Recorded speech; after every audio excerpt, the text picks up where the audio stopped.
Radio.org and our broadcast. Second anniversary of the March on Washington Freedom Award. Show up. And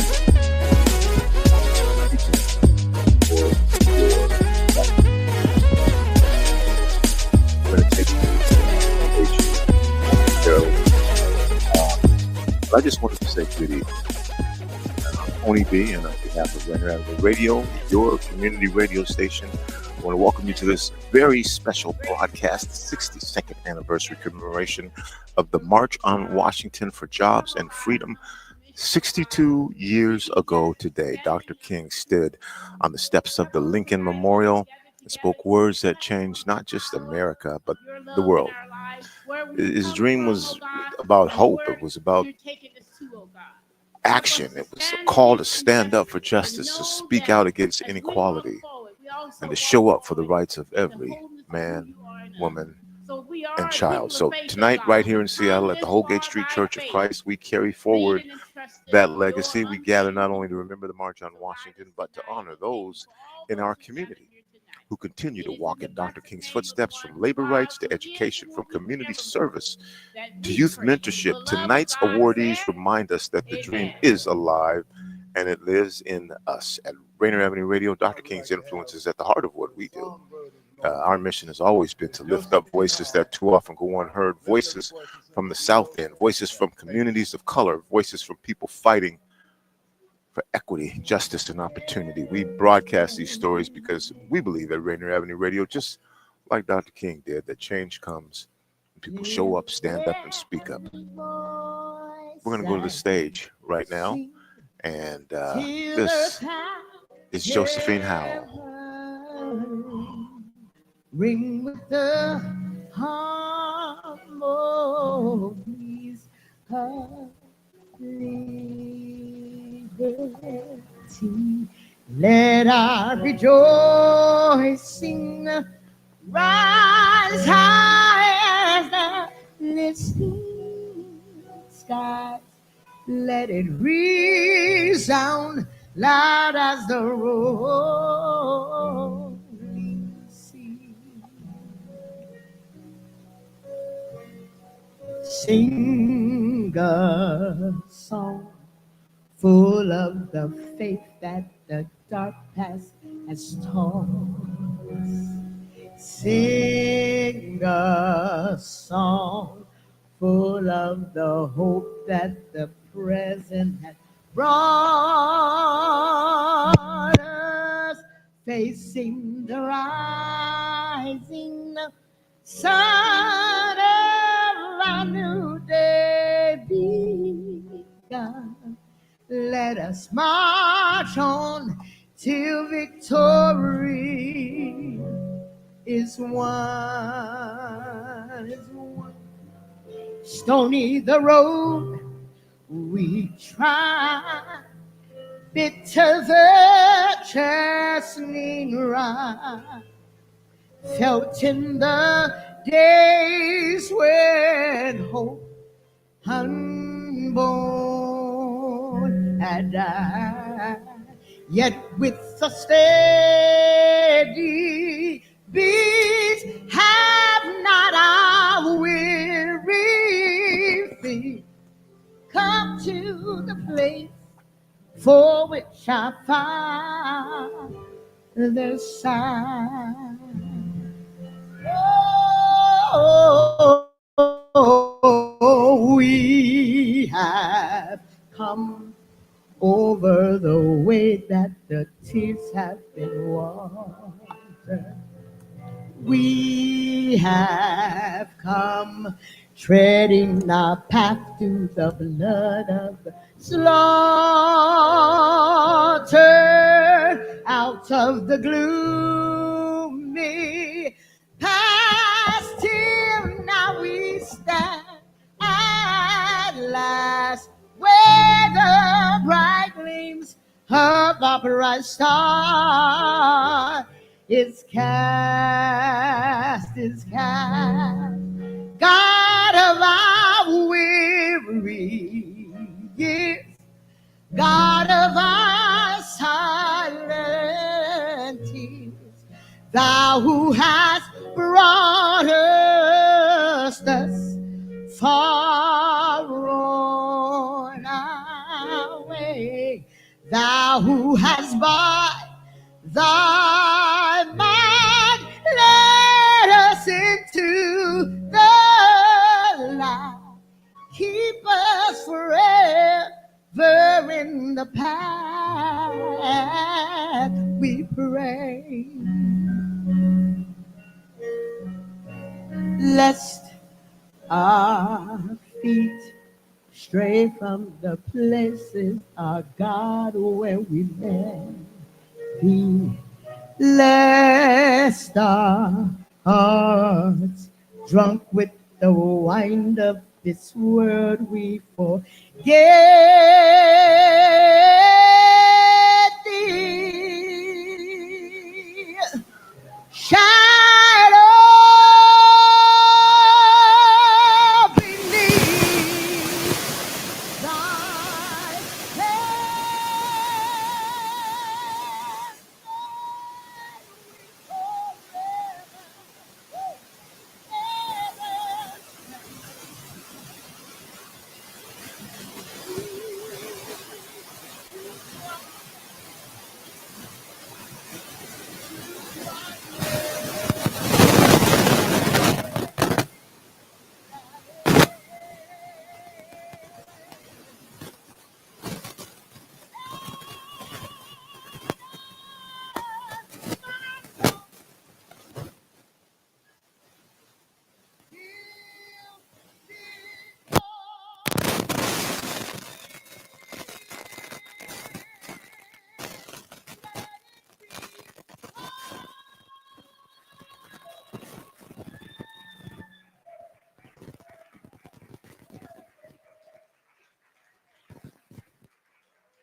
sounds when sometimes during the performance had just been held heard a big boom from static ever since.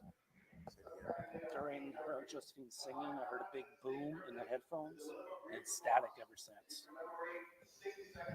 Okay, listen.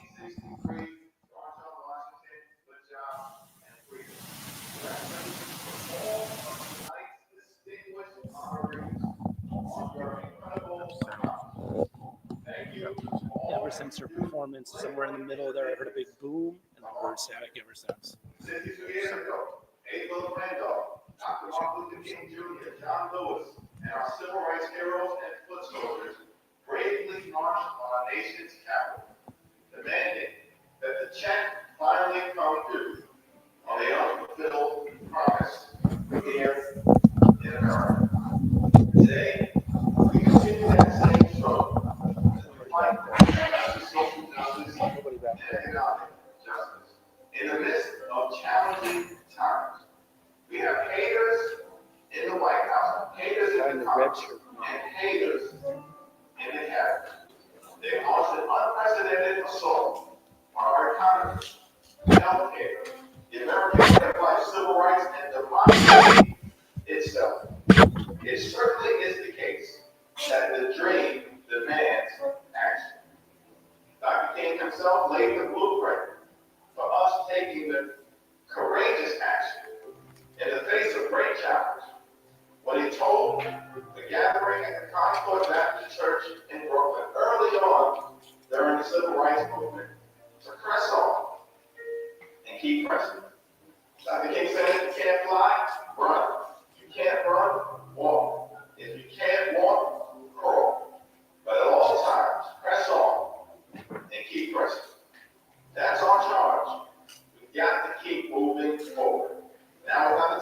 us to sit on the sidelines while our rights, our freedoms, and all that we hold dear are at risk.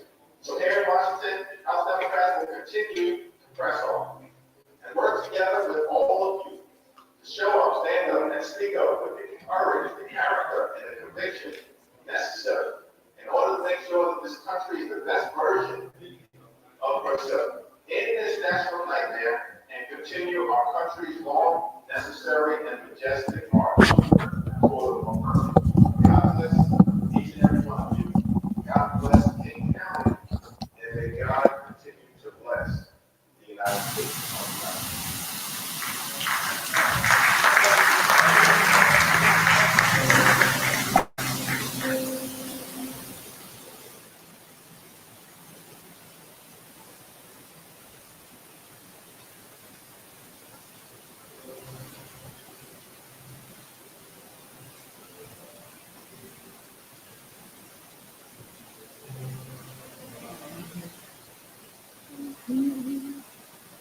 All right, we will now have a musical selection by Chandler Williams.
Can you all hear me? I have a mom voice. Can my kids in the back hear me? Oh, you check out. At least you can hear me now. but she should be following directions when I tell her at home. All right. Good evening, everyone. I just want to properly introduce myself. My name is Kim, and I have the privilege and the honor of co-hosting with these phenomenal elders and young men still here in the community. Professionally, I am the community engagement coordinator for the Central District Community Preservation Development Authority. It's a whole mouthful, but in short, our organization manages and operates the old SDI building right down there on Jackson, which is now called the McKinney Center for Community and Economic Development. I am also currently the treasurer for the Seattle MLK Organizing Coalition, so the marching rally that happens on MLK Day, and I've had the privilege to support that work for the past 10 plus years. So here we are today, and I'm going to present before you some criteria around the awards that will be presented on today, just so that you all familiar with how folks are selected before we get to the point of presenting the awardees. So awards are conferred on candidates whose work has primarily focused on civil rights and on candidates whose work or whose example has local impact. Recipients of the award must characterize and embody the principles which guided Reverend Dr. Martin Luther King Jr.'s civil rights movement, which is a philosophy of nonviolence and reconciliation. Courage, both moral and physical, in the face of great odds, humility, leadership by example, and an established commitment to promote and protect human rights of any race, creed, religion, nationality, gender, activity limitation, participation restriction, or sexual orientation. All right, so as we prepare to present to the awards, I would first like to call up Mayor Bruce Harrell, who will be here to share a few words with us. Let's give him a round of applause. Thank you, Kendra.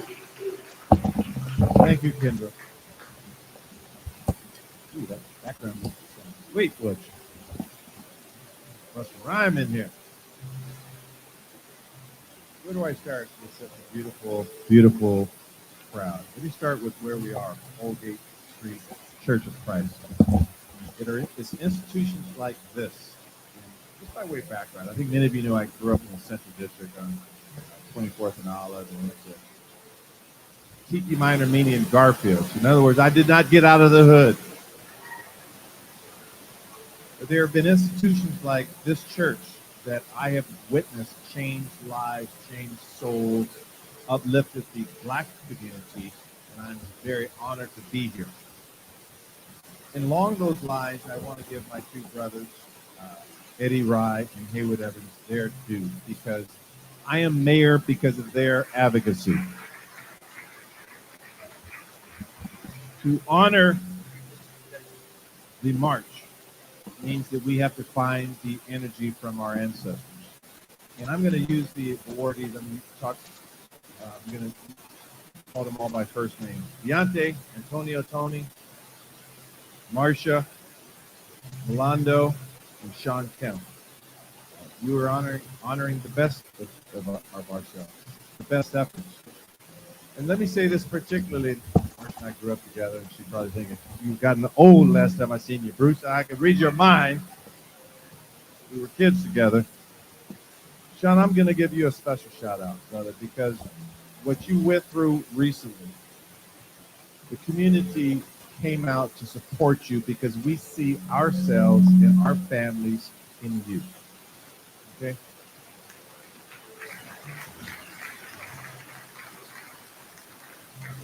Every one of us and every member of our family have sometimes regretted making a snap decision that thought was just by this time.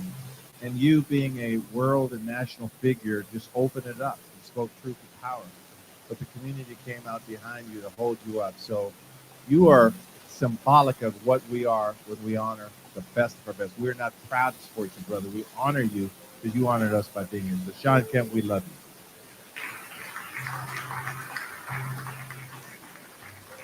I'll close by saying this, that the work is far from over. That when I grew up, you make $50,000 a year, you could buy a house for about $100,000. You make $60,000 a year. The average house will cost maybe $150,000. Right now, if you make $100,000 a year, the average house is still $1 million right now. We have a president trying to erase us from history. We have an unaffordable situation in a fast-growing city.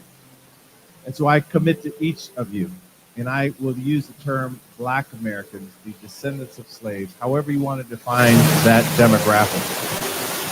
That since I've been, when I was president of the council to this day, we've actually spent $116 million in the Equitable Development Initiative because we're trying to preserve churches and homes and salons and barbershops. Our community, we're trying to build housing here for you. We will spend over $1 billion in the next several years in housing. We will also uplift our communities with a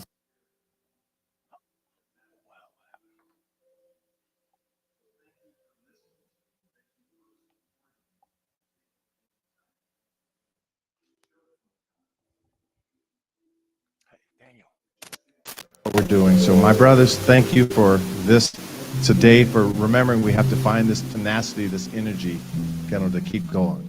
Thank you very much. And the proclamation, I'm not going to read because it's in the program, but take a look at it. These are words that we script very carefully about what we're trying to do here. So thank you very much. Love this community, and I will always have your back. Thank you.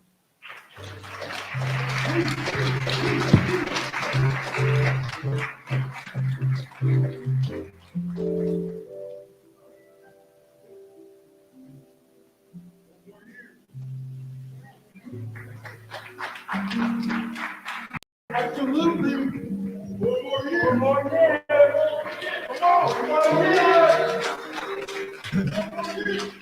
We have the leading candidate for Seattle City Attorney here. She just wiped out the current incumbent. Erica Evans is standing right back there.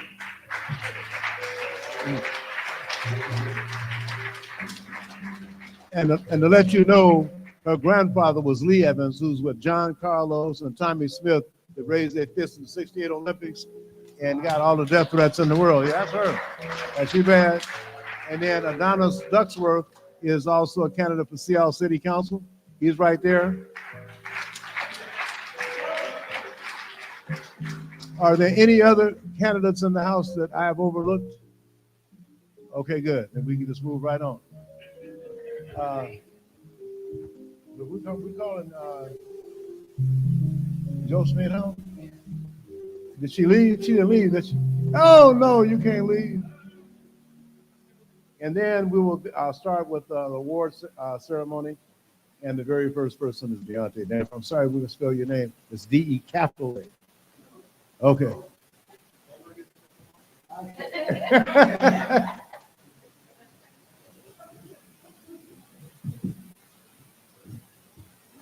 You'll feel good when you leave here today.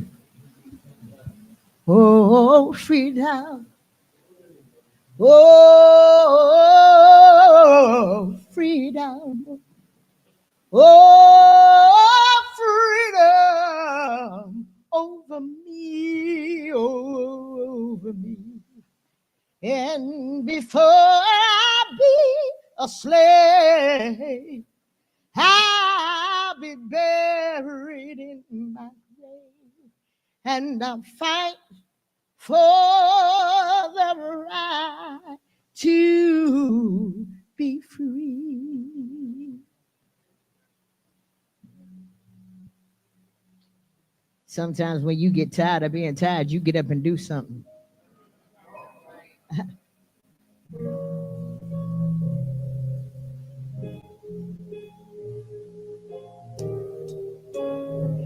I made a decision.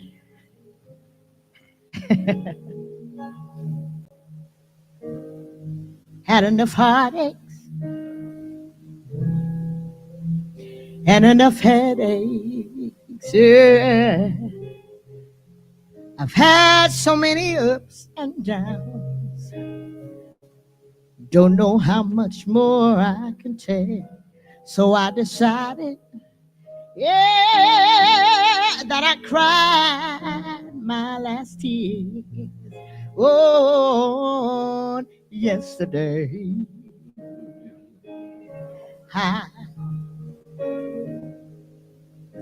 See, I told myself, either you gonna trust God or walk away, 'cause stressing don't make it better.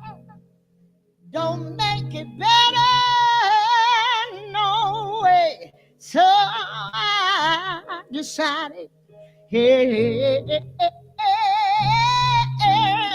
that I cried my last tears yesterday. Oh, yesterday,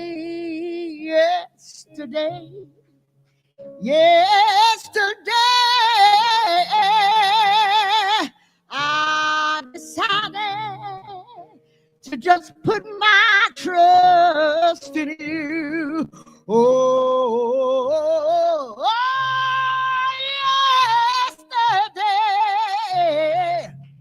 Yesterday, I realized that you would see us through.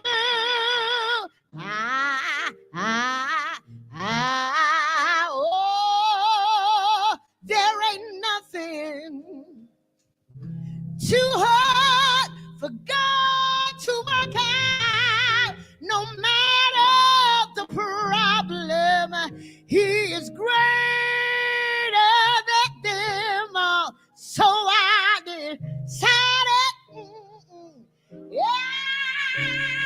cried my last tear on yesterday.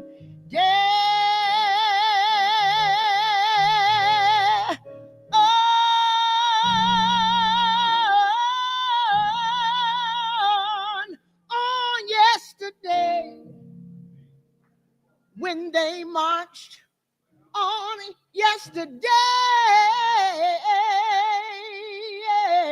we realized to put our trust in you.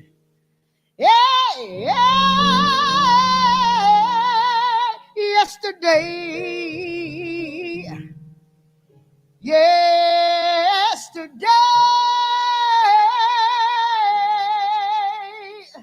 I realized that you were gonna see us through. There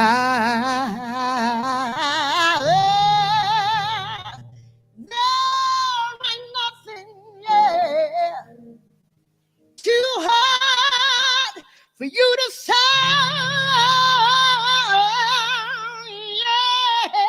No matter the problem, situation, or president, you're greater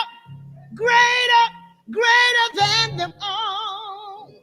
So let's decide to cry our last tear.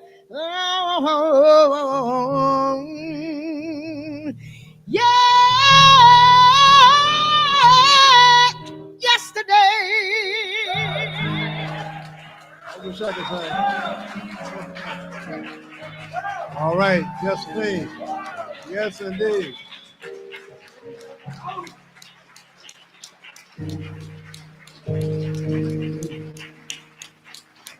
Just to let everybody know, this program is being streamed live by Rainier Avenue Radio, which is back there. And award winners, after you receive your award, they want to do an interview with you. So please do that. So a lot of folks are saying what's going on right here. And I know they've been inspired to hear this musical talent we have here. Now, Kendra Lydell. Good evening again, everyone. So I am standing before you to present the first award of the evening. This award in honor of Bayard Rustin, who was one of the chief organizers of the historic 1963 March on Washington. And he was one of the chief organizers. However, he was openly gay. And during that time, no one wanted to give him credit. Well, we are here today in a new light of his name and his legacy to honor Mr. Deaunte Damper, who is a champion. He is on the front line championing this work around inclusion and justice at the intersection of race, identity, and social progress. Come on up, Mr. Deaunte Damper.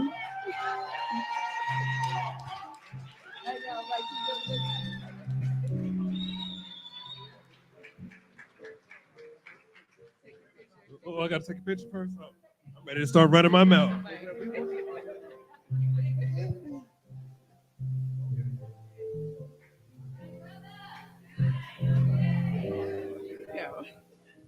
Thank you. Oh, yes, please.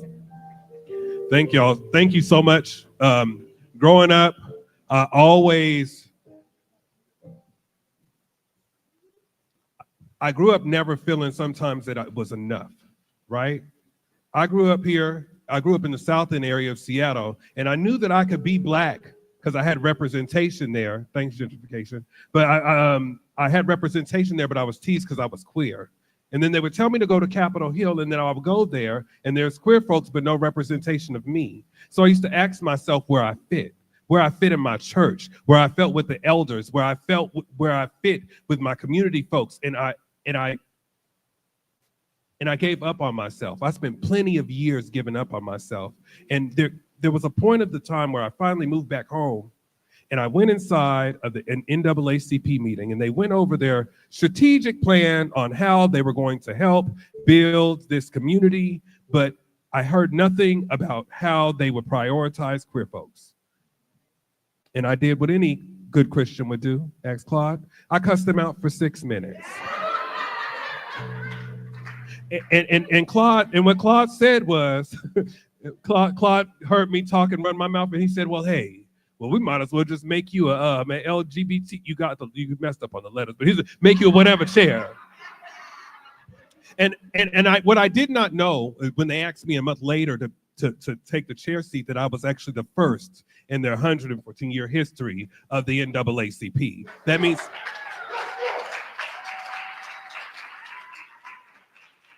And I say that now, even being a part of the state area conference, I think about Bayard Rustin every time when I do walk into a room, because I remember him being celebrated in the now, him being included in the now, and how much scrutiny that he went with being shunned out, with being shamed because of who they were, right? You know, and I don't live in that shame anymore. Because, you see, I have dealt with addiction. I've dealt with incarceration. I've dealt with homophobia. I've dealt with people calling me out, telling people that I don't belong. But I stand here for every trans person that can't walk into this church. I stand here for every non-binary person who just can't get you to get their pronouns right. I stand here for community people that are living with HIV but are afraid to come out and have a conversation because of how they've been treated. I stand here for the community members that have been silenced. And just like Bayard Rustin, how he is rising above, how he's risen above, and he is being celebrated and lifted up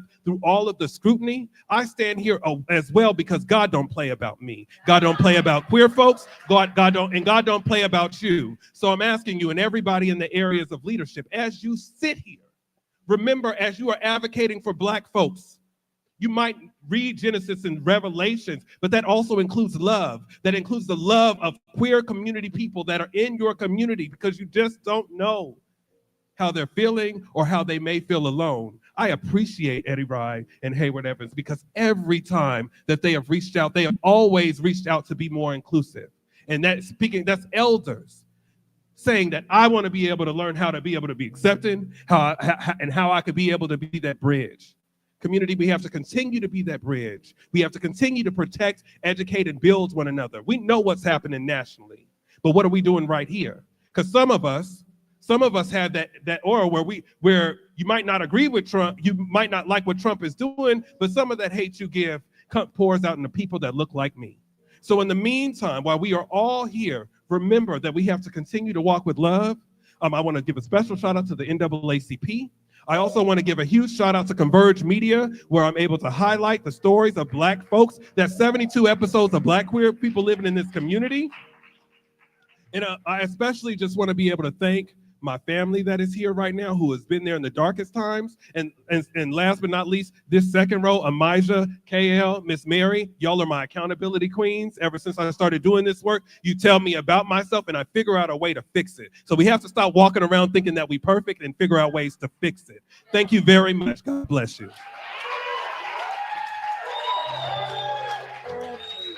Excellent. Excellent is in our community. Our community is excellent.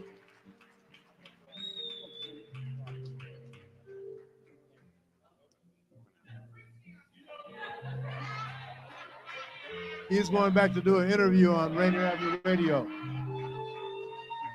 The next presenter is Claude Burbeck, who is on the executive committee of the Martin Luther King County Labor Council, also a big timer.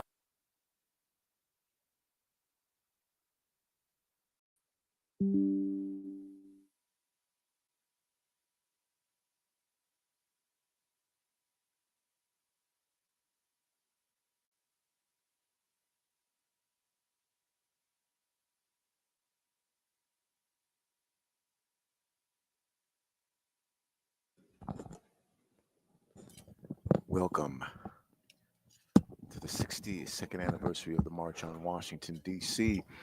That rousing, inspirational speech that you just heard from the gentleman sitting next to me, Mr. Deaunte Damper. Deaunte, I'm going to first read a few things and share with you what's happened. If you're not familiar, this is the Bayard Rustin Trailblazer Award. If you're unfamiliar about Bayard Rustin, he was a master strategist and tireless activist who played a critical role in shaping the American Civil Rights Movement. He's best known as the chief organizer of the historic 1963 March on Washington for Jobs and Freedom. Rustin's lifelong commitment to nonviolence, labor rights, and global rights defined his legacy. Deaunte Damper, a Seattle-born community leader known for his unwavering dedication to equity, mental health, and the LGBTQIA advocacy. He's a former board chair for the Black Lives Matter Seattle-King County. He made history in 2019 as the first LGBTQIA plus chair in the NAACP's 110-year history. Deaunte has focused much of his work on increasing HIV awareness and providing affirmative education across marginalized communities. He also hosts a show on Converge Media, We Live in Color. Welcome, Deaunte. Thank you so much, Tony.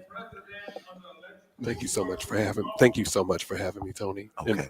Now, I might go in and out of what's going on up here. Yeah. So we're trying to give our audience a little bit of everything, but we want to catch y'all awardees as soon as you get off stage. Yeah, absolutely.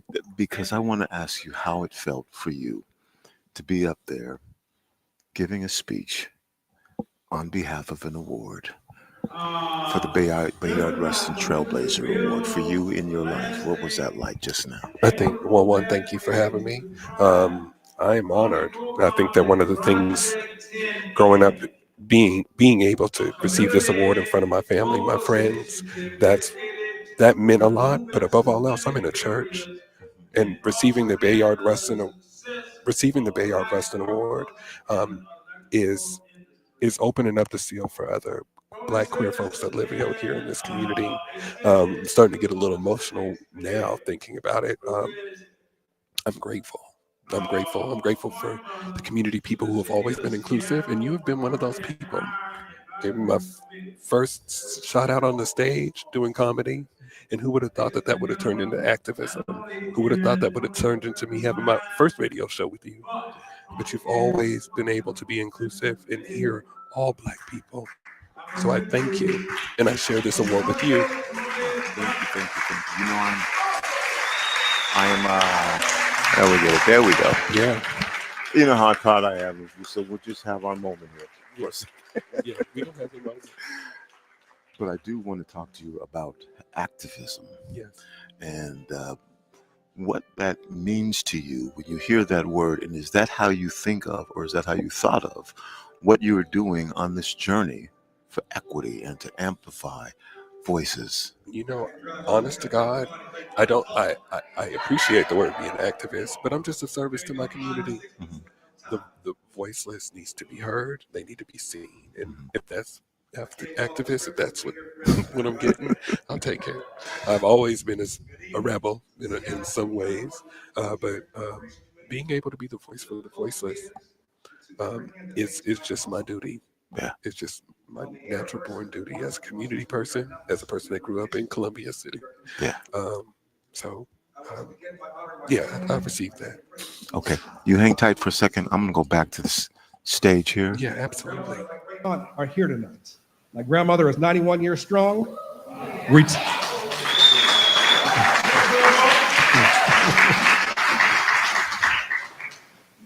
On a side note, she's going to tell me after this, all them whoopings paid off now. On the stage right now. But she retired from her union career over 30 years Antonio ago. Butler, She's still going strong. Being awarded with And she never stopped believing in the power of organized people. Grandma, you were the first organizer at the kitchen table. Thank you. To Shelley, the queen of our household, thank you for your steady love and leadership. And because tomorrow's your birthday, happy early birthday. I love you. And I cannot forget our little princess, Ariel. And to my IBEW family and my EWMC family, the Electrical Worker Minority Caucus, which is the Frederick Simmons chapter. Many of you are here tonight. You have stood with me on job sites, in classrooms, in union halls, and in the quiet moments in between. This award carries your fingerprints. And this honor is presented tonight by Claude Perfect. Claude is a living bridge, someone who locked arms on the line and kept showing up so people like me could stand here at all. Claude, your courage is the road we still walk. So thank you.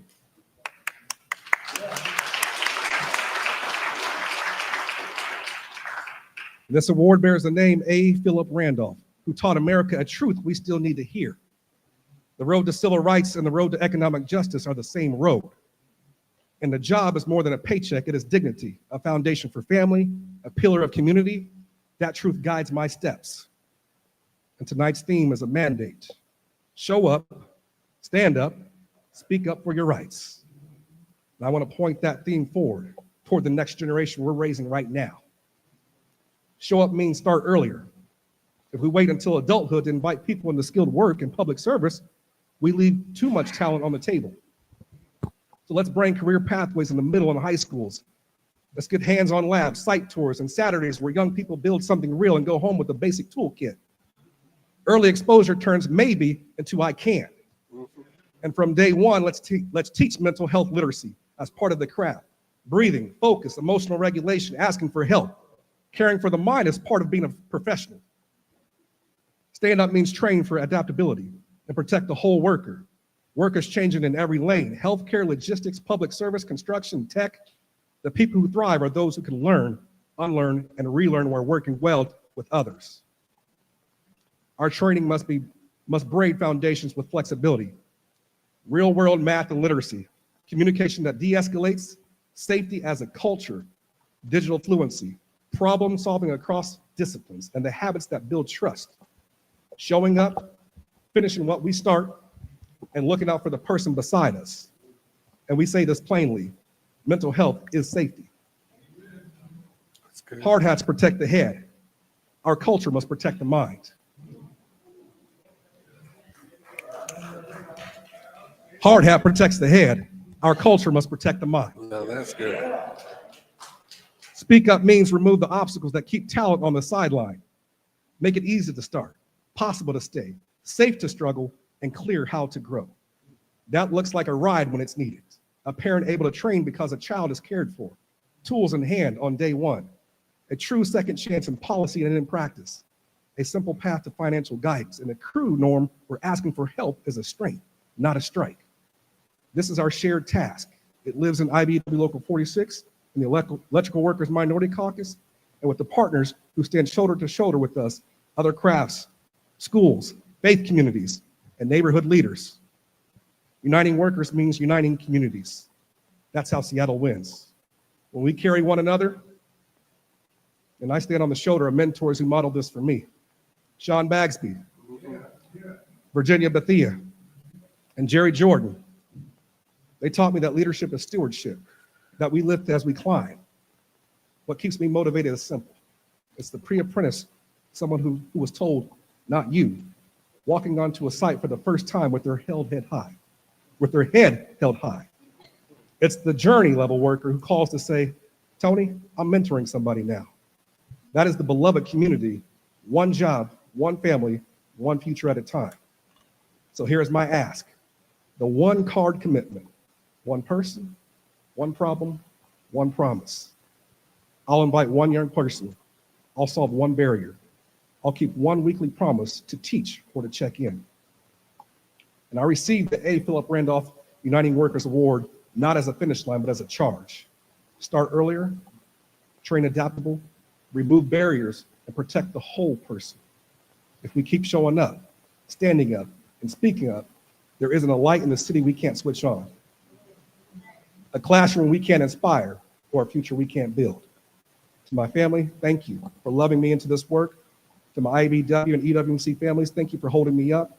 To everyone here, thank you for believing that when work is just, safe, and dignified, it is love showing up in public. Let's keep going together. Thank you. Powerful words. Oh my gosh, amazing Powerful words. We Well deserved. Mr. Butler is an amazing advocate. are here at Holgate Church. This is the 62nd anniversary commemoration of the March on Washington. I have here with our first awardee, Mr. Deaunte. Deaunte, I want to talk to you about leadership and what that means to you. If you feel you are a leader, I've known you for a while, and you've always been yourself. Yes. Now that you are an awardee for a number of different things, so first of all, congratulations. Thank you so much. What do you think about the role of leadership, and how do you take that, even if you do say, I accept this responsibility for being a leader? I take it with very much pride, and also take it as a responsibility. But leadership, is not when you walk ahead, it is when you walk alongside. I think sometimes people get the misconception of that they have to be walking ahead of anyone to make sure it happens. See, I've been around great people, such as yourself, who've always created spaces where it's never ahead, it's what you want to do. Well, we're going to do this together and learn. And I feel like leadership is also authenticity. I have learned from people who have fallen short that you have to own you're good, you're bad, and indifferent. That is leadership. So many of us die in shame. So many of us die in shame or get pushed out because sometimes they keep it to their failures to themselves. But you have to wear that stuff out like a merit badge. God didn't make your waters high just because. He made your waters high because your enemies can't swim. It means you have to step above the rest, but you can't do that alone. So I'm humbled by the word leader, but there are so many other people that I'm walking alongside with. It's just community. Well, again, Deaunte, we're going to go to the stage here, but I just thank you for stopping by. Well, thank you for having me. And having a few words with us, and again, continue the work that you do and the authenticity in which you do it. Folks, Mr. Deaunte Damper, I want to give you the opportunity for final words. Absolutely. That you would like to say to our audience right now. Community, stay encouraged. We are very grateful. On behalf of myself, I'm very grateful to have received this award, but we still can't do it without one another. We have to continue to walk with love. We have to continue to walk alongside each other. And above all else, show up for one another. Please walk with love. Thank you so much for having me, Tony, brother. Deaunte Damper, I could go on and on about this young man. I'll just tell you this, though. He came out of nowhere and won a comedy competition. The guy was heckling my friend, and you asked me to join the comedy competition, and I joined. I was like, I don't want to do it. She said it's $500. I was like, I'll be there tomorrow. But very grateful. I'm gonna give Mr. Butler an opportunity to come up here. But congratulations to you for all that you do. Thank you, sir. Okay, thank you, and shout out to Daniel as well. Great friend, love you. Thank you. We are going to go to the stage.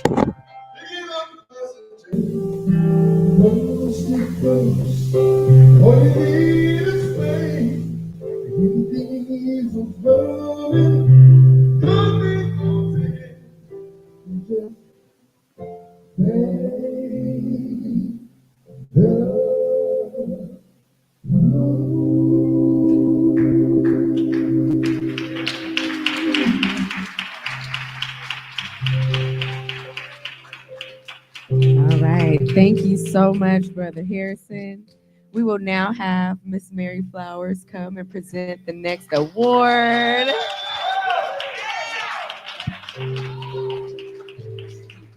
I thought I was gonna have to sing. I was gonna clear the whole room.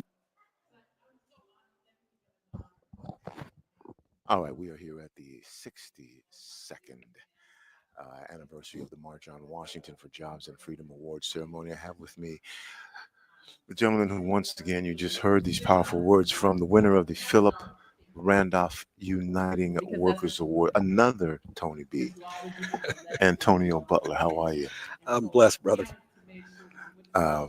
We heard you on the stage again, just very, very powerful. The Philip Randolph Uniting Workers Award. I'm going to talk a little bit about Philip Randolph. Yeah. For anyone who may be unfamiliar, he was a towering figure in American labor and civil rights movement. Is best known for founding the Brotherhood of Sleeping Car Porters, the first predominantly African American labor union to receive a charter from the American Federation of Labor, the AFL. He's a tireless advocate for economic justice and racial equality, and Randolph played a pivotal role in pressuring President Roosevelt to issue Executive Order 8802, which banned discrimination in the defense industry during World War II. He later co-organized the 63 March on Washington for Jobs and Freedom. For you, Antonio, to win this award, the A. Philip Randolph Award, and now folks will know a little bit more about what he did in organizing, which is critical. Yes. And a lot of things are critical, but organizing is critical. What does that do for you? What does that say to you to have this award on the 62nd anniversary of the March on Washington? It's truly an honor, to receive this award and for it to be passed on from none other than Claude Burchett, a pillar in this community. And he was one of the first brothers I had met, because I'm originally a transplant. I'm not from here. And so he was pivotal in helping me understand the community, and how important it is to stay grounded here and to learn as much as I can, and then to help rebuild. And he provided me those tools along with the rest of my mentors. And ironically, when he called to tell me that I was going to be receiving this award, I was actually in negotiations at that time. And he was calling me, and I set the phone to silence. And then he was calling back, and I was like, "Oh man, this must be something important. I'm gonna have to step out in negotiations, and fortunately, they were going well too. And I stepped out, and Claude told me that I was going to be the recipient of this award. And during that time period, and this was just shortly after Claude just had lost his wife, unfortunately. And for him to call me and let me know that, was very emotional.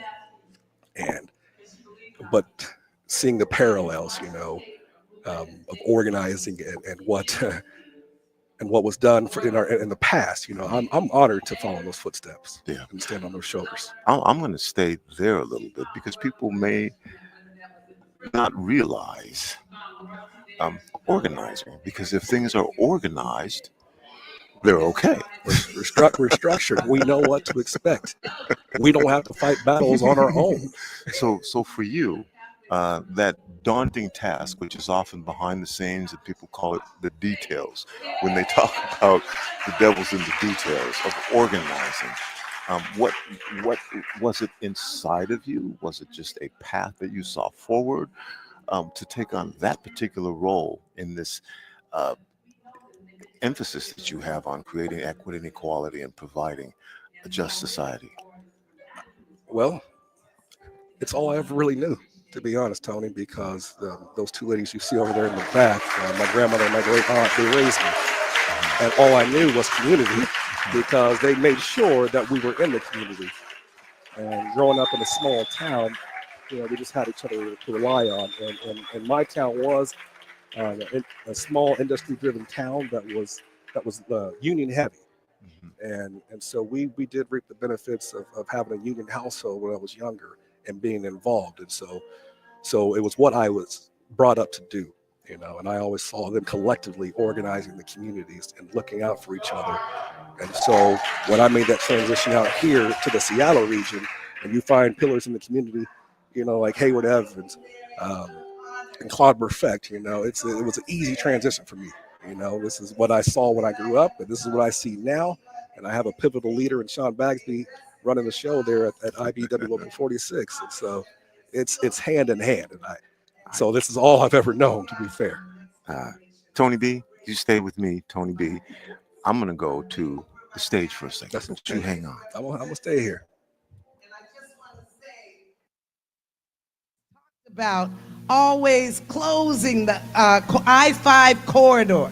She said there should not be any conflict between Seattle and Tacoma. We're the same people. We're one people. And so I just want to be, I'm so grateful to Andrea Rye, Dr. Andrea Rye. Thank you. It's people like Andrea who gave me my first opportunities to teach in higher education. And I'm trying now to continue to open that door for people who want to teach, Black people who should be teaching in higher education, because it's not easy to penetrate. That's right. We have to do it for each Dr. other. Marcia, I just want Arunga, to honor that and just say that Tacoma is in the house. Yes. But I am a product of Seattle, Washington. I was born a mile away from here, and it was such an honor and a privilege to be given this award by my people. Thank you to my leaders, my elders who I follow, that are honoring me today. So I just want to say thank you to all of you. It's such a privilege to be awarded in your own home and to be able to come back home. So with that, I just accept this award. Mary, I understand I follow in your footsteps. You were the first to get this award. And I want you to know that Dr. Mimms has said we are a HBCO, not a HBCU. That is historically Black and community owned. That's right. We'll continue. Black Prisoners Caucus, thank you for being here. Tacoma people, thank you for being here. Family, thank you for being here. We're going to keep on pushing this because we have a long fight to go, as has been said, and we will continue the good fight. Thank you so very much.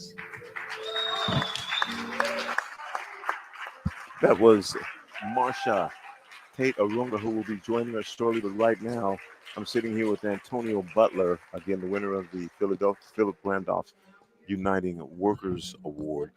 Let's talk about labor and the importance of organizing in a labor field.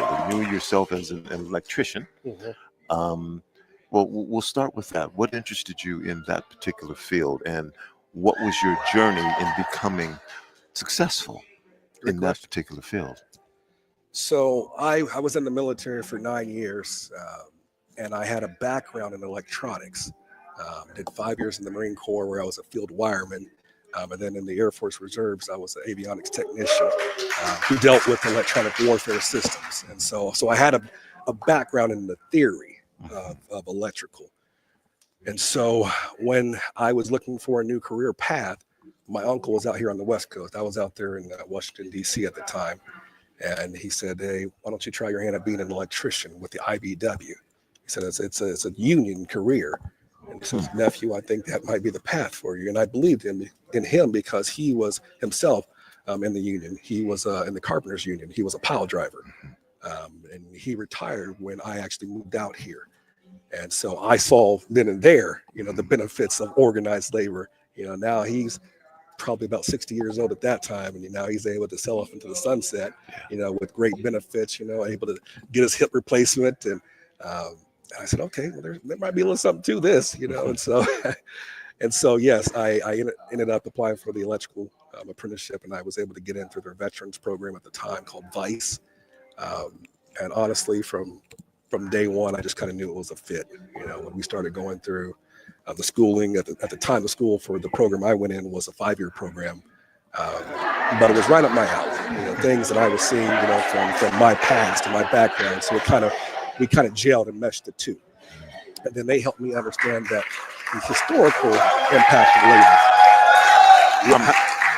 I'm gonna go to the stage here, but before we do that, Antonio, I want you to share information with our audience. Absolutely. Whatever you'd like to say right now, as the recipient again of the Philip Randolph Uniting Workers Award, Mr. Antonio Tony Butler. I just probably want to say first off, thank you for honoring me with this award. And just, you have to know that you can't do this alone.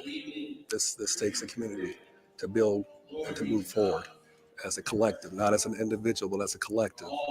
And so that's the thing that I'm here for. I'm keeping this seat warm for my replacement. I tell people all the time, I'm not here for long. I'm here to do my job and pass it on like I'm supposed to. And the person behind me, we're going to lift up so they can do the job better. Not the status quo that I'm doing. I'm setting the baseline. They're going to set a new baseline. Okay. Tony Butler, congratulations on the award. Thank you. Appreciate you. Appreciate you, brother. You're listening to Rainier Avenue Radio.world. We're going to go back to the stage. Appreciate that. Thank you. Thank you, Mr. Lyle. I call him Uncle Lyle because our ages are reversed, and he is an elder in our community, and it's upon shoulders like people like him and the late Judge Frank Burgess, who was my godfather, and the late Harold Moss, a mentor of mine, the first African-American mayor of Tacoma. My uncle Jack Tanner, first federal judge in Tacoma. It's people like Dr. Maxine Mimms, who was one of my first teachers, who told me when I was in kindergarten and preschool, when I was in preschool, I used to sit on her lap and play with her twist. But she was one of the first people to tell me that I was somebody. And so to be able to stand and to receive this award alongside so many giants, like my dean, and Mr. Kemp, I have to say this, because in my head, I believe I'm the same height as you. And so it's really nice to be able to sit next to somebody who is the same height as me. And my wife believes she's taller than both of us. So it's nice to be able to stand next to somebody who is doing great things, who is speaking truth to power. Like I said, I'm 28 years old, and I was notified that I was receiving this award. I didn't understand why. I said to my mom, she said, "Are you excited?" I said, I guess. I don't really know why I'm getting it. I'm 28 years old. I'm just living my life. I'm doing what I was taught. And I said that to Mr. Rye yesterday on the phone, and he said, "Well, you're doing a heck of a job." He didn't say heck, but he said, "You're doing a heck of a job." I'm in the pulpit, so I'll use heck. And I just appreciate that. I want to just say that as the president of the Tacoma NAACP, which has been a great honor to be one of the youngest in the country and the youngest in our branch and our state history of the oldest NAACP on this side of the Mississippi River, it has been an honor and a privilege. And we've adopted, since I've been president, an initiative called Project Hope, which stands for Health, Opportunity, Policy, and Political Engagement and Education. These are the 4 pillars that have really focused the NAACP in the last 8 months. And it came about because when I got elected as president, it was around the same time that another gentleman was elected for a second term in office. And there was this feeling of despair and hopelessness in our communities. And so the NAACP of the Tacoma branch said that we were going to try and create something that was going to give hope to our community, hope for the future, because everybody deserves quality health care, even though there's an attack on it. Everyone deserves quality education, even though there's an attack on it.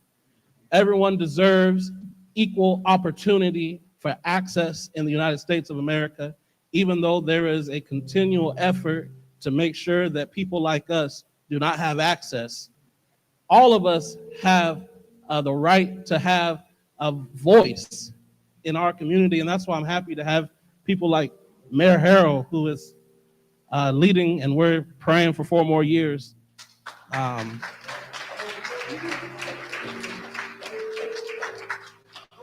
But we deserve to be able to have everything that white people try to keep from us.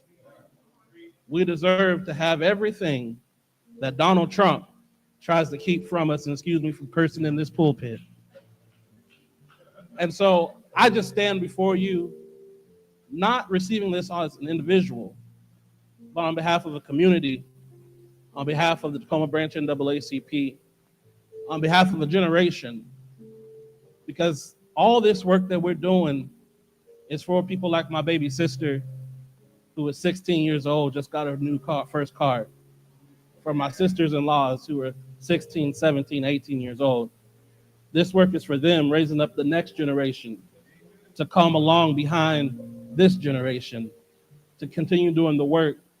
And hopefully one day I can be like Mr. Kemp, to be like the mayor, I could be like Dean Tate, I could be like Mr. Tony, I could be like Mr. Lyle, who I'm trying to be like Mr. Lyle. He's real stylish. But anyways, I thank you. I thank you. To God be the glory. You are listening to Rainier Avenue Radio. Mike is joining me right now. We just heard Reverend Malando, Redeemer, winner of the Edwin T. Pratt Service of the People Award. But joining me right now is winner of the Maxine Mimms Education Advocate Award. I know that has to be special for you. I want to say a little bit about Dr. Mimms, so that people who may not know, Dr. Mimms is a pioneering and educator and visionary leader who founded the Evergreen State College Tacoma campus, creating new pathways to higher education for non-traditional students, especially adult learners from marginalized communities. Her legacy is rooted in deep commitment to community empowerment, academic excellence, and the belief that learning should serve the liberation of the people. Dr. Tate Arunga, what does that mean to you to win an award that honors those very special characteristics of Dr. Mimms? She was always interested in, thank you, she was always interested in bringing out the genius that she knew was in Black and brown people. And I think that I was one person who was able to follow her and to really pull that out. She pulled it out in me, and I learned. I was always interested in how do Black people learn, and how do they discover their genius. And I saw her, I watched her do that, and it now was transferred to me in so many ways. Well, you say it's transferred to you now, but this is leadership that you've always had. Oh, it's true. in our community, from my perspective, in watching. Did you feel those characteristics? Did you feel that accountability and that responsibility in being the person that you were and who you've always been? Yes. Well, yes, I did. I've always felt like I was a champion of the people as from a young age. Mary Flowers even invoked my time in the Black drill team in Seattle where we represented. And so, yes, this has always been something that I have felt was my duty. But I think it was Dr. Mimms who was able to hone in. She was able to shine it up, and she was patient enough to give me entry into higher education. And so that's where she stepped in, and I was able to watch her. She had a sense of rhythm. I think that's really what it is at the end of the day, because the way we learn is different. It comes from our rhythm. It comes from our movements. It comes from our dance, all those kinds of things. The way that we tease each other and talk to each other. And Dr. Mimms did that. So now I could bring all those talents and skills together and be a part of her legacy as the Dean of Evergreen State College, Tacoma campus. And I think you have to love Black and brown people in order to really be successful at Evergreen. We just open our arms to them, and we just want to make sure that they're discovering their genius at all times. Winner of the Dr. Maxine Mimms Education Advocate Award, Dr. Marcia Tate Arunga, you stay here. I'm going to go to the stage for a second. All right. Okay. And, so this experience has really taught me a lot. As far as the community work, I express this to you guys. I've been in the community since I got here.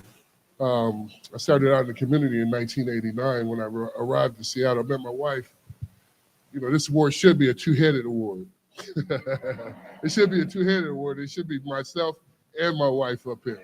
You hear me? That's the way it should be. So I'll accept this award. I'll accept this for both of us. But seriously, we've been in the community. You know, me and her, our relationship started back in 1989. We were friends. Her father introduced me to the community in 1990. And ever since then, we've been in the community every summer doing camps, whether it's workshops, camps. She's doing health fairs now. We've been doing everything, just working with the kids.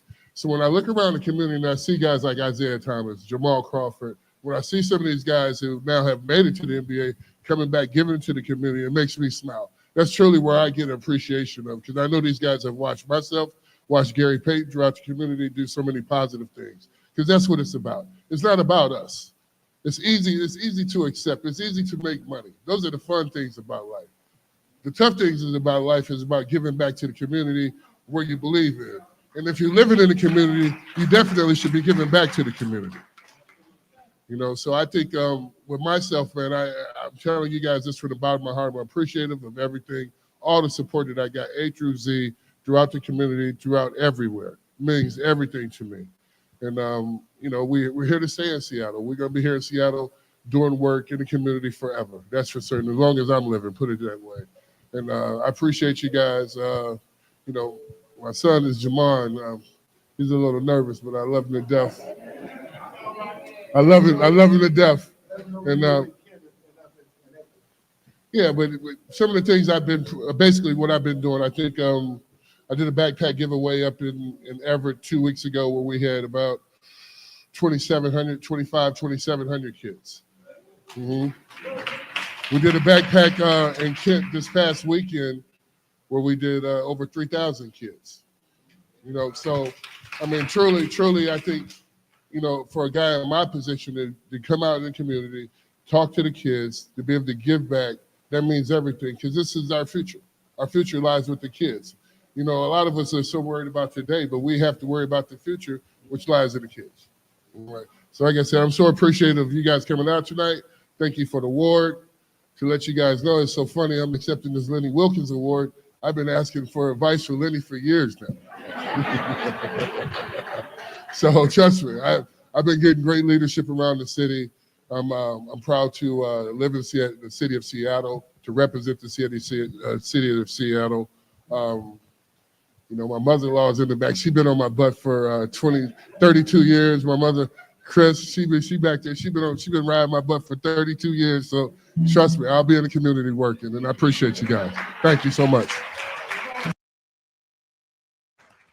Shawn Kemp, winner of the Lenny Wilkens Community Leadership Award. We'll be talking to Shawn as well. Joining us right now, once again, is Dr. Marcia Tate Arunga. You're watching the 62nd anniversary commemoration of the March on Washington. Dr. Tate, there have been so many powerful words spoken today by each of the awardees. Yes. Tell me about leadership to you. Again, you mentioned learning from Dr. Mimms. And again, in my memory of you is the educator, learner, teacher. Yes, indeed. Well, you know, in ancient Kemet, they say that the leader and follower is the same word. So, you know, everything is done in collective action. There's nothing that I'm doing on my own. I can only do it with the people around me, and we're building each other up at all times. That really, to me, is the essence of leadership, to acknowledge that. And I would like you, from your unique journey and your unique experience, to talk about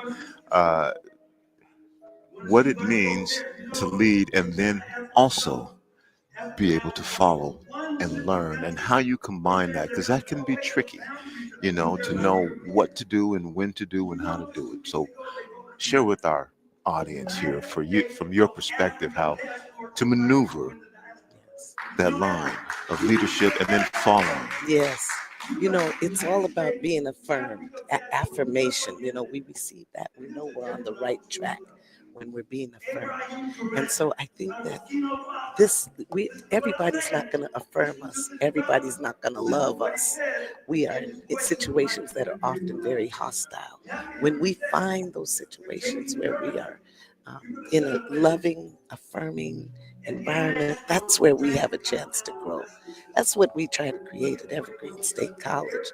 I think that's what I have practiced and learned from other people in front of me, that we have to affirm each other and understand when we're in that environment, that is when we have the best chance to grow in our leadership and to be the best that we can be. And I think it's all about being our best selves at all times. Winner of the Dr. Maxine Mimms Education Advocate Award, Dr. Marcia, Tate, Arunga, I would like to give you the opportunity for final words that you would like to share with our audience right now. Thank you. I think it's one thing to get an award. I've received a few awards in my lifetime, but to get an award from my own community, from my own people, that's very humbling, because they know you, they've watched you, just like you have watched me, and I have watched you. And so I just want to say that we have to look each other in the eye and have high expectations of each other, because we are going somewhere. People say that we're not going. They think that we are sitting back, but we are rising up all the time. Our genius is coming out on so many ways. And I just want us to keep going. All right, thank you. Winner once again of the Dr. Maxine Mimms Education Advocate Award, Dr. Marcia Tate Arunga. Thank you so much for what you do and continue to do. Thank you in so our community. much. My pleasure. We're going to go next.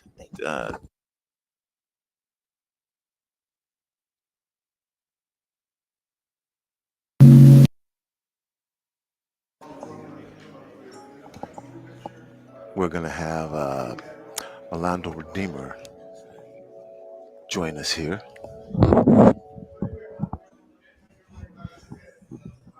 And we're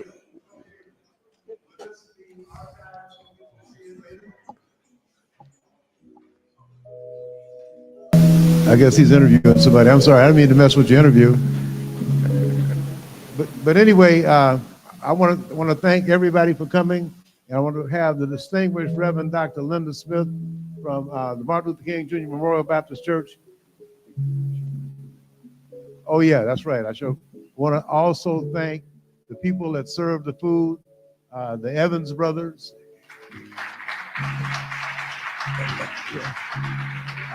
Hayward's brothers, Wade and Stan. You are listening to Rainier Avenue Radio. Up next, we'll continue to honor outstanding community leaders who embody Dr. King's call to show up, stand up, and speak up. Joining me right now, and I want to make sure that I say your name correctly, Reverend Malando D. Redeemer. Yes, sir. Again, very inspirational words that we heard from you. Thank you for your service in the community. And I hear you say, well, I'm a young man. Dr. King was a young man. Yeah. And as winner of the Edwin T. Pratt Servant of the People Award, I want to first say a few words about Edwin T. Pratt. Yes, sir. So folks who may be unfamiliar, he was a visionary civil rights leader and executive director of the Seattle Urban League, who is remembered for his tireless work in promoting racial equity, fair housing, and educational opportunity throughout the Pacific Northwest. A Harvard-educated activist, Pratt played a pivotal role in desegregating Seattle public schools and advocating for equal access to jobs and housing for Black residents. Reverend Redeemer, to win that award, when you were on that stage, and that's why I like to get you guys when you get off the stage, what were your thoughts? What were you thinking? What were you feeling about being honored by your community with the Edwin T. Pratt Servant of the People Award. You know, I felt honored. On the stage, I felt nervous. I'm going to ask you to lift this up a little bit. I felt honored, and on the stage, I felt nervous, which is crazy because I'm a preacher and I speak in front of crowds like this all the time. But as I said on the stage, you know, I didn't really understand why I was getting this award, right? The great honor, especially somebody like Mr. Edwin Pratt, right, who gave his life for this work. I'm just doing what I was taught to do. I'm just doing what I was taught to do, which is serve community, love people. But as I was talking to Mr. Rye, he had said to me, I said that to him, he had said, you know, you're doing a heck of a job of doing what you were taught. And that was just a beautiful moment for me to be able to hear that. Because oftentimes as a young person, especially with older people who have been in leadership for many years, they don't like giving up the reins. And I don't expect them to give up the reins. I'm here to work alongside them for the greater good of our community. But it's good to be able to hear from people to say, hey, you're doing a good job, Lisa. Winner of the Edwin T. Pratt Servant of the People Award, Reverend Malando Redeemer, who currently serves as president of the Tacoma branch of the NAACP, also making you one of the youngest NAACP branch presidents in the country. Yes, sir. For folks right now who are thinking, you know, well, I'm too young. I can't make a difference. I can't break through that barrier. Nobody's passing the baton to me, even some folks might say.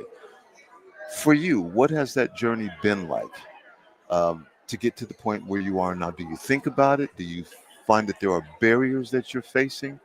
Tell me about your journey. Yeah. For me, by the grace of God, I've had great mentors, right? So I was raised in this. I had people like my late godfather, Judge Frank Burgess, and Mayor Harold Moss, who was the first African-American mayor of Tacoma, Dr. Maxine Mimms, and others who instilled in me at a young age the importance of serving. And so the work that I do is really following in the footsteps of those who come before me. But what I would, the advice that I would give to young people, and as I'm a youth pastor, so I work with young people, right? And I tell them a few things. One, I say, I have them repeat a chant after me. I am somebody. I have places to go, people to love, and goals to accomplish. And I'm not going to let anybody or anything get in my way. One of my mentors used to say to me, not just to me, but to others, Harold Moss said, a lot of people want power. He said, I'm not going to give you power. You got to come take this thing. If you really want to work, if you really want to serve, just do it. Don't wait for somebody to pass a baton to you. Just show up and serve. And if you show up and serve, people will see you and the doors will open. Reverend Redeemer, once again, congratulations. I'd like to give you the opportunity for final words that you would like to share with our audience right now. Again, winner of the Edwin T. Pratt Servant of the People Award, Reverend Malando D. Redeemer. Once again, I would just say thank you. Thank you to our community. Thank you to our people for this honor. And I would say, like I said, and I say to young people, don't let anyone get in the way of you serving your community and loving the people. That's what we're called to do. And as long as we stay together, as long as we love each other, we're going to be all right. No matter what they're trying to do in the White House, no matter what they're trying to do in government, if we stay together and love each other, we'll be all right. All right. Thank you. Thank you. Thank you.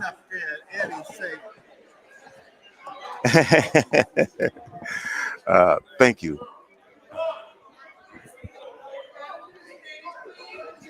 Thank you for the service you provide to our community. Congratulations, and we look for you to continue to be a leader for many, many years. No pressure. Just do what you keep doing. Thank you, sir. All right. All right.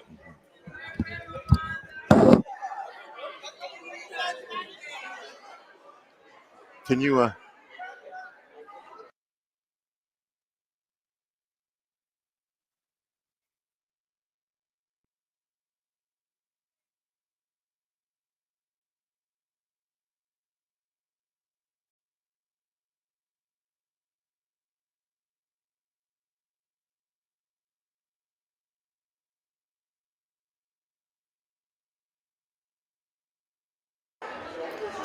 All right, Rainier Avenue Radio. We have another guest that's going to be coming up and talking to us, Shawn Kemp, former Seattle Supersonic and NBA legend, and will be joining us. Shawn is the winner of the Lenny Wilkens Award for community leadership, and he'll be joining us here in a second on Rainier Avenue Radio.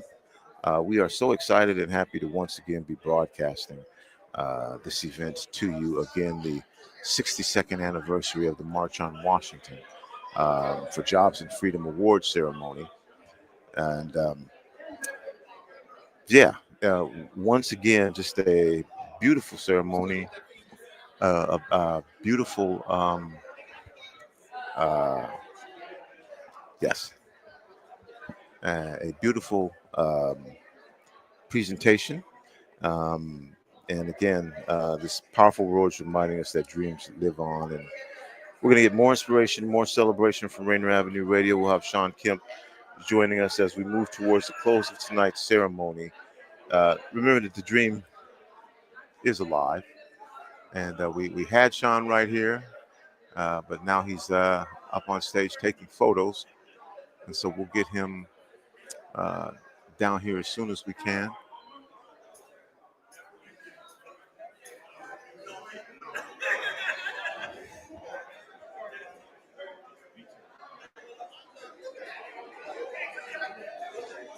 It's just been a powerful evening. We remember Dr. King's March on Washington, but more importantly, we witnessed how that dream still lives here in our own community, from labor leaders to educators, from advocates to mentors to tonight's honorees reminded us that Dr. King's call was not just for one day in history, it's for every day. And again, the theme, show up, stand up, and speak up for justice. Mr.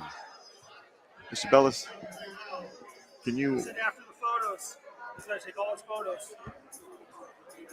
Okay, got some photos going on right now. Again, on behalf of Rainier Avenue Radio, your community radio station, I certainly want to thank the King County Martin Luther King Jr. Commemoration Committee, the Holgate Street Church of Christ, and our award recipients, and definitely all of you who have joined us here and around the world for this live broadcast. Hope you have had the opportunity to see some of the leadership of the Pacific Northwest. Again, I'll go through the winners for you here today. We did also have a speech from Congressman Hakeem Jeffries, but Deaunte Damper, Seattle-born community leader known for his unwavering dedication and equity, mental health, and LGBTQIA plus advocacy, was winner of the Bayard Rustin Trailblazer Award. And so congratulations to Deaunte. If you're just tuning in and you missed that, he'll be up here shortly. Tony Butler serves as a dedicated business agent for the IBEW Local 46 and leads as president of the Electrical Workers Minority Caucus. He received the A. Philip Randolph Uniting Workers Award. So congratulations to Tony Butler. Continuing on, we had Dr. Marcia Tate Arunga, who won the Maxine Mimms Education Advocate Award. And congratulations to Dr. Arunga. Tony, love you, man. I got to get out of here. You filmed all this? No, we're still right now. But I appreciate the love.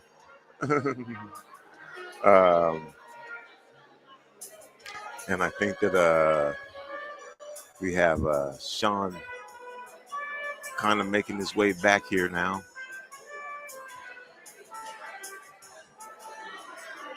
But again, another powerful, and if you're watching around the Northwest, you know a lot of these names. You may know a few of these names. You may know some of these names, but the opportunity to have them here gathered collectively and for them to be able to receive awards on behalf of our communities here in the Pacific Northwest for the work that they do in the Pacific Northwest is really a treat. The friend, I've seen a lot of folks here, Mr. Cardell Thompson, one of our retired black firefighters, a number of different people here today to watch this ceremony. Initially, again, it was a buffet of food. It was delicious, as it always is. This is one of the best organized events of these types of things that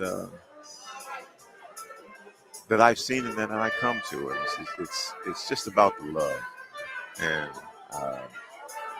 the community, showing love to people who have shown love to the community. And again, this is Rainier Avenue Radio. We've got one more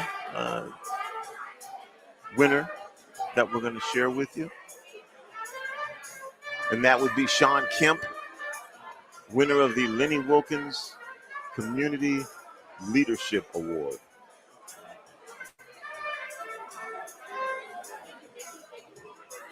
I'll tell you a little bit about Lenny Wilkens. A basketball legend whose extraordinary 40-year NBA career spanned success as both a player and a coach. At one point was a player coach, from becoming a 9-time NBA All-Star and 1971 All-Star Game MVP to breaking records as a player coach. He later led the Seattle Sonics to their only championship in 1979. His coaching legacy of over 1,300 wins, making him one of the most prolific and respected leaders in basketball industry. A triple inductee into the Naismith Memorial Basketball Hall of Fame for contributions as a player, as a coach, and a member of the 1992 Dream Team. Lenny Wilkens' impact transcends sports, embodying leadership, mentorship, and excellence. And that is the award that Shawn Kemp is receiving today, the Lenny Wilkens Community Leadership Award.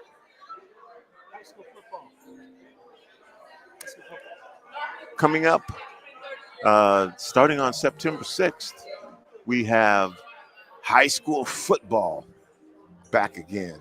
Yes, that's right, high school football, Metro League high school football, back again with us, starting on September 6th. You can watch, you can listen. We'll have color commentary by one of the 50th greatest players in the history of the Seattle Seahawks.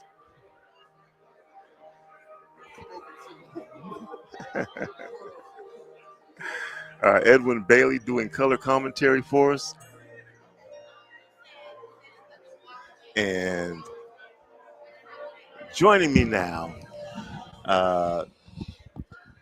Seattle legend. I hope that doesn't make you feel old. Yes, it does. You know, start saying them words, you better start stretching the body out. Mr. Shawn Kemp, winner of the Lenny Wilkens Community Leadership Award. I talked a little bit about Lenny and his legacy as a player, as a coach, the All-Star games. But most importantly, for us here, we remember his commitment to Seattle as a player and a coach and what he brought to Seattle, including our championship season. For you, to win this award, on behalf of your community, Shawn, as you were up there, I'd just like to know what you were feeling, what you were thinking, and share that with our audience here to get this award. Now, for me personally, this is a very beautiful thing for me because, myself and my family, we've put a lot of time in the community in Seattle. So we've been working in the community since I started playing ball here. And so this means everything for us, man, to have an award, just to be known in the community and to be able to spread positivity.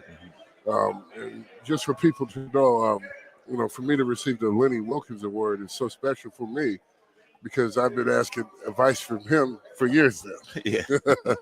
So, I noticed early on some of the things he had done in the community, from the hospital to different fundraisers and things that he has done throughout the community so well. And throughout the years, I've always went to him and asked him what I could do, or listen to him talk and see things that I can accomplish myself.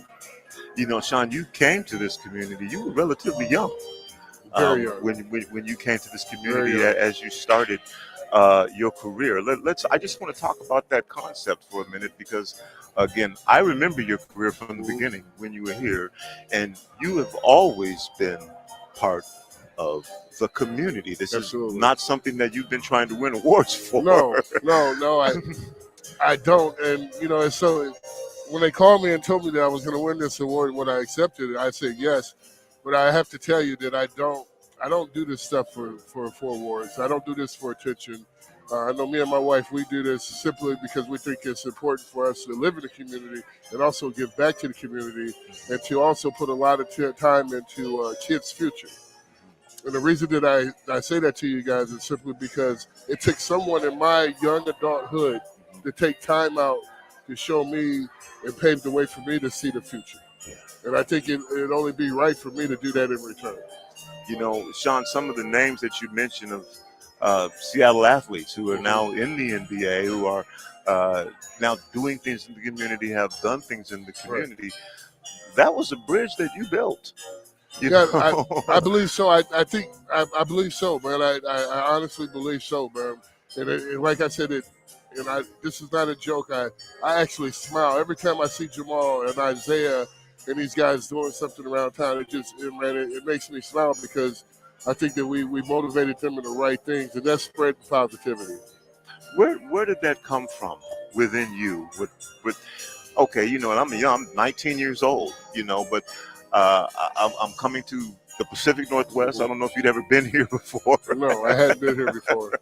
And the opportunity for you, as a member of the Supersonics, of course, would be there, but it wasn't just on behalf of the Supersonics. It was not at all. It wasn't. It was you as an individual being part of the community. We knew you. We knew who you were, and we felt like we were part of your journey.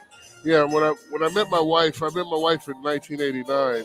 Her father introduced me to the community of Seattle, and the Black community of Seattle, in 1989. And it was we did a simple softball game, and ever since then, now I think we're doing our, I want to say we're like on our 28th annual softball game or something of that sort. But it's just I think I was just taught those valuables in life, man. If you're successful, to go back and also give back, because that success can be taken away from you, as I just experienced recently. Let's talk about leadership, because leadership can mean a number of different things. Right. And leaders take accountability and responsibility. Absolutely. And have to deal with it, and it's not always fun. But let's talk about leadership, and for you to share. And again, your journey has been a very unique one. Right. What leadership means to you? Yeah, I think leadership, for one, you have to lead by example. You have to lead by example, but also you have to have encouraging words. And I think one thing through my leadership that I try to do with people is always remain positive. And I kind of learned, and I want people to know, man, I got this really good friend. His name is Gary Payton. And he's taught me this throughout the years. Mm-hmm. He's taught me this one valuable thing about the world. He says, always remain positive with people. Never bring up the bad things, but remain positive, because that's what we stand for. We stand for positivity. We want to see change. We continually want to see people do better in life, do better as individuals. And I think that's what we stand for. Shawn, I want to give you the opportunity here for last words that you'd like to say to our audience. But again, first of all, winner of the Lenny Wilkens Community Leadership Award. We know him as the Rain Man. 6-time NBA All-Star, beloved former Seattle Supersonics player. His impact extends far beyond the basketball court, and he's demonstrated a deep commitment to uplifting Puget Sound communities, particularly youth, through mentorship, athletic programs, educational outreach.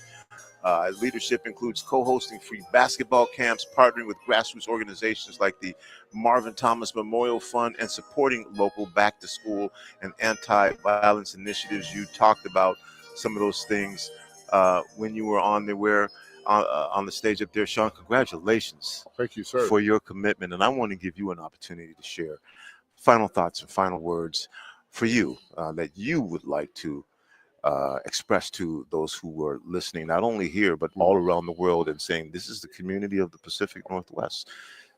Winner of the Lenny Wilkens Community Leadership Award, Mr. Shawn Kemp.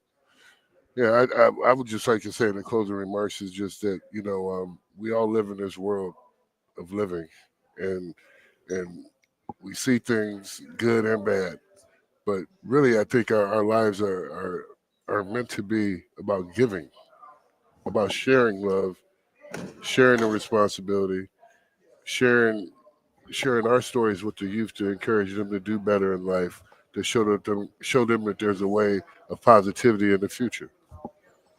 Thank you, Mr. Kemp, for what you do. Keep it up. Much success and much gratitude for your service to our community. Winner of the Lenny Wilkens Community's Leadership Award, Mr. Shawn Kemp. Thank you. All right, thank you, sir. Once again, you're listening to Rainier Avenue Radio. It's me, Tony B. This has just been a phenomenal night. Again, we remember Dr. King. We heard from labor leaders, educators, advocates, mentors. This call was not just for one day in history. It's for every day to show up, stand up, and to speak up for justice. On behalf of Rainier Avenue Radio, your community radio station, again, I want to thank the Seattle King County Martin Luther King Jr. Commission. You know what? If I can I just want to grab, Daniel, can you grab Hayward for a minute over there? I never get him on the air. I just want him to come on for a minute here as we close up. And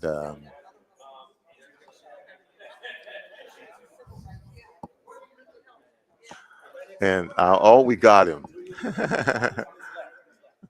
We got him.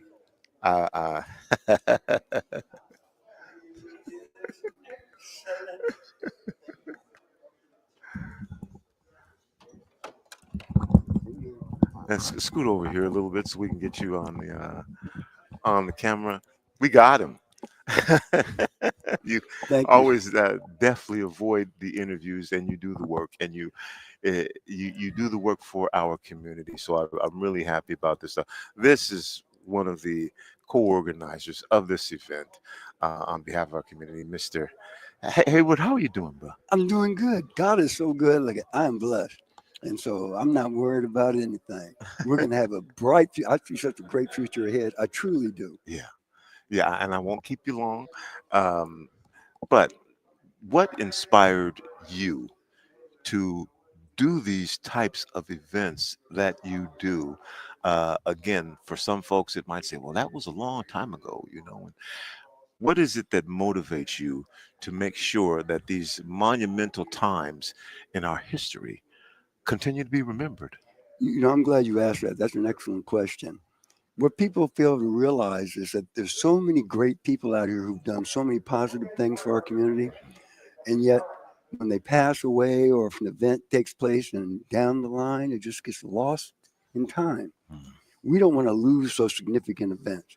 We want to make sure the people that did the hard work, like the Lenny Wilkens, making sure that they will never forget about him. But I'm going to go back. Let's look at this book. Okay. When you look at Bayard Rustin. Yeah. Now, how many people out there really know him? Mm-hmm. This man organized the 1963 March on Washington.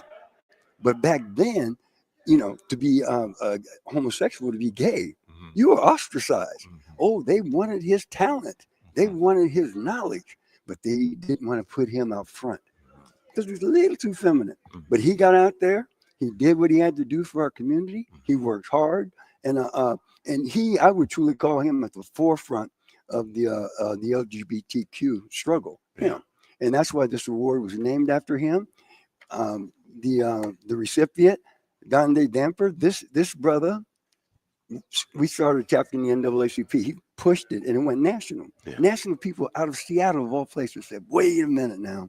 There's this whole segment that gets discriminated against, and we have to embrace and make it a part of our community. But like, I'm glad A. Philip Randolph. Everybody knows, the people who don't know, A. Philip Randolph is the one who really called together the people to do the March on Washington. He was the president of the sleeping car porters. I'm saying this because so many people, again, get lost in history. How many out there know Vivian Caver? Vivian Caver was our state representative, but people forget about her. No. We're going to remember her. We're going to remember those people who passed away. You know, one of our awards are named after, there he is, Edwin P. Pratt. Edwin T. Pratt was the president of the Urban League. Now we're going back in the late 60s, right? Back in the late 60s, they just started opening up these neighborhoods from housing. There was so much redlining going on, and they had these systems where if you were black, you couldn't really move out of the CD. He moved to Shoreline. This is before any black folk, but he was murdered on his front porch in Shoreline in 1971. They haven't found his murder to this very day. Yeah. But we can't forget about him and forget about what he's done, his sacrifices for the community. So there's so many people out there who get lost in time. And we want them to be remembered. And also we want to make sure that people who are doing this work, this hard work in our community, get acknowledged. Yeah. So many times you go out there and do the work and people they forget about you or they don't think about it. And give me my flowers before I pass. Hey, come on, y'all. Give me my flowers before I pass. Yeah. I like to be seen and not viewed. You know. So we're here today, but this is what I'm going to share with the listenership. Okay. It's time to, just like we said here, it's time to show up. You got to show up to the city council, county council. You got to stand up. What do we want for our people and for our community? And you got to speak up. I have no problem asking the mayor for a check. You know, I was over there asking him for some money tonight for the programs and looking at the budget for next year. Yes. That's why we got to get him reelected. If we stand up, show up, say what we want, and get out there and do the work, you can accomplish anything. There is nothing. I submit to you, there is nothing on earth you cannot accomplish. Believe it in your heart. And when people start talking that stuff about, oh, well, you know, you can't do this and you can't do that. You don't need no negative energy around you. Just go do it. I set up a company now in Nairobi, Kenya. We're doing taking containers and we're doing hydroponics. Yeah. Oh, yeah. They said, oh, you can't do that. Did it anyway. We're doing it anyway. And that's why we had the president of the Pacific Northwest Africa Chamber of Commerce here. Wow. We're developing intercontinental investment networks. Intercontinental investment networks. Look, I've worked 20 years in Africa. I've worked in doing economic development related activities. I would go into a village because a village would be devastated. The populations, young people, you hit 15, 16 years old, you move to the city because there's no opportunity in the village. I'd go into the village, meet with the elders, find out what their priorities are, look at the resources of that village, and we'd set up businesses. Yeah. And we would attract them back. Yeah. And they were very successful. I've been in countries straight up. I walked into a meeting with the Secretary of Commerce in Djibouti. Djibouti is a small country just next to Ethiopia and Somalia. Anyway, I'm in Djibouti, and I went in to have a meeting with the Director of Commerce. What we did in Djibouti, you have a people called the Afar people. They shave their teeth into little points. Yeah, they really do. But they live right on the Salt Lake. It's 110, 120 degrees, but they use the salt to make money. Went down there, met with them, and came up with a system for them to do bath salts. Wow. Using their local plants, we set it up for them to make money with the bath salts. Yeah. And they loved it. So when I went to meet with the Director of Commerce, there was a general from Italy there. He was there before me waiting. I came in, they immediately said, no, you come in. And he said, where are the African Americans? Why aren't you here working with us? And that's happened to me a few times. There, Tanzania, Somalia. You have a lot of other people there. And now it's time that we come together. So let me just share with our principals. We want to launch an intercontinental investment and trade network. Black people in America with Black folk in Africa. They want it. We want it. We want to support the establishment of the United States Africa International Bank. We've been here 400 years and we don't have an international bank. Come on. Nigeria got 13. Kenya got 6. They're willing to come over here. We're negotiating. That's why we got the governor coming November 1st. We want to talk about bringing a black bank here so we don't have to constantly go to these other people. They got a Chinese bank here. The Japanese got a bank here. Even the Norwegians got Viking Bank. There's no black bank, no black internationally recognized bank. And if we're going to start truly doing some global trading, if we're going to look at the resources they have in Africa with what we do here, and we bring those two together, you better look out. And look, at Africa is not playing. The little countries that were set up by the colonialists, oh no, they're looking beyond those borders now. I want you to go on YouTube and look up the last Africa Summit Conference and listen to what they have to say. They said they're going to be working as a collective now, as one continent. Now they can compete against China. You get a country like Kenya, a couple million people. China got 2 billion. You can't compete. Oh, but on the continent, if it's the whole continent, oh, now you can. And when the continent controls 80-90% of the global resources, all the precious metals, the diamonds, and down in was it Zimbabwe, one of the countries anyway, they said no more diamonds will be sold raw and taken out of the country. All the diamonds will be processed in their country. And it's like Captain Ibrahim Terrell. You got to look him up. Burkina Faso. Look him up. He came up with a message to Black community, Black America, and to the whole diaspora. And that's why the last one, they just passed a couple of weeks ago. Look it up on the internet. United States of Africa passports. As a Black, part of the Black diaspora, you can get a passport that's good for you to go into Nigeria. It's good for you to go into Ghana. It's good for you to go to Burkina Faso. Ethiopia is writing certain rules. Kenya's writing the rules too. And they're going to be working as one continent. And they're going to say, as Black Americans, we don't have to worry about carrying our U.S. passport. You pull out your United States Africa passport. Wow. Listen to me, listenership. There's a new day coming. And I submit to you, 30 years from now, where Black folk have always been the low end of the chart, no, it's going to be moving up fast economically. I want to see y'all be part of it. I want you to research Africa and what's going on. You need to see what's going on in the contemporary system. And we're going to be hosting a little event here in October. I'm going to be bringing together different people in the Black community. Okay. Peter Gashur is bringing together different people in the African community.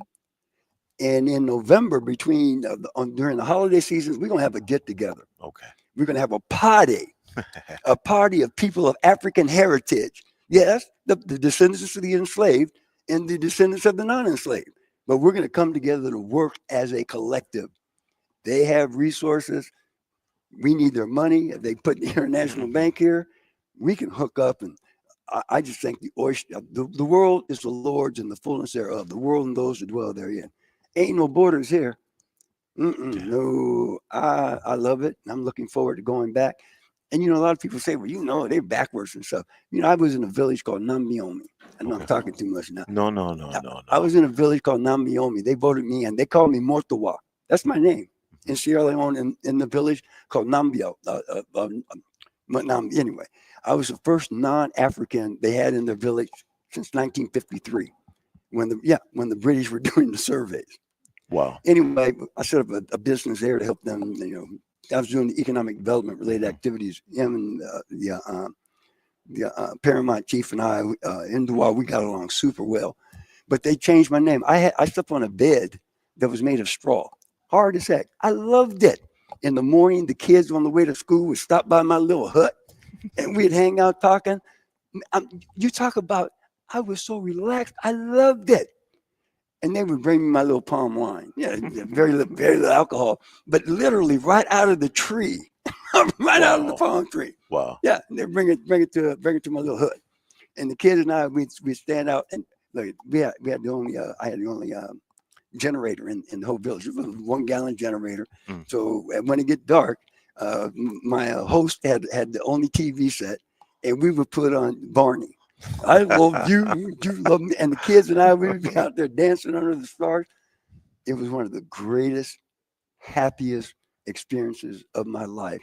And I was living in a hut with no electricity, and I loved it. This is why I said, you know what? I got to get Hayward to close the show. You don't come and do interviews often, and you often fall in the background when it comes to getting recognition. You give recognition. This is what I get to hear personally sometimes. So I'm so thrilled and happy that we got to get you on there. Thank you for what you do in our community. Everyone who's getting these awards tonight recognizes the role that you and Mr. Wright play. I think it is brilliant to connect these awards to other historical leaders in Seattle who've been part of our legacy, and other leaders around the country as well, and giving these awards to our community leaders while they're here.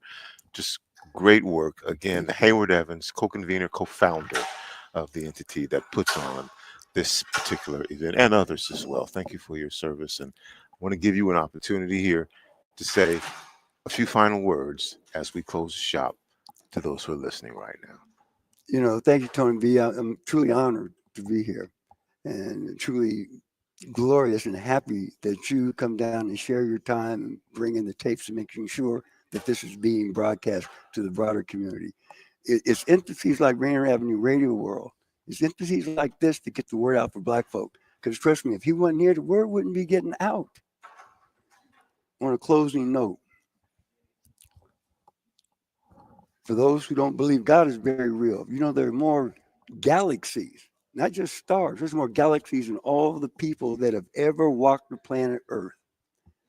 And when you ever see those pictures of Earth from outer space, do you see all these little boundaries and all this little racism and all this kind of nonsense? We're one race, the human race, and we need to work together as a people. But because of certain economic interests out there, you know, we're forced to do what we're getting ready to do. And that is, we're going to make sure that people of African heritage are going to get their fair share of the pie, because for so long we've been exploited, even to the extent our history has been stolen. And if anybody looks up what this current president is doing, come on, it's a direct attack on us. And that playbook, their playbook is Project 2025, is very real. But on that note, look, show up, stand up, and speak up for your rights. Because if you don't, who's going to? God bless. Have a good evening. You know, Mr. Evans, Dr. King once said, the time is always right to do what is right. That's right. And you are a living example. God bless you. Thank you. Thank you for sharing your journey with us. This is a small part of it. I know there's so much more. Thank you. Welcome again to the 52nd anniversary of the March on Washington for Jobs and Freedom. We here at Rainier Avenue Radio again want to thank everyone that took part and received awards. That's it. That's just about all the time that we have. You can go back and watch this again. Make sure that you tell folks. I'm Tony B. Thank you for being part of this historic commemoration with Rainier Avenue Radio. Good night and keep dreaming.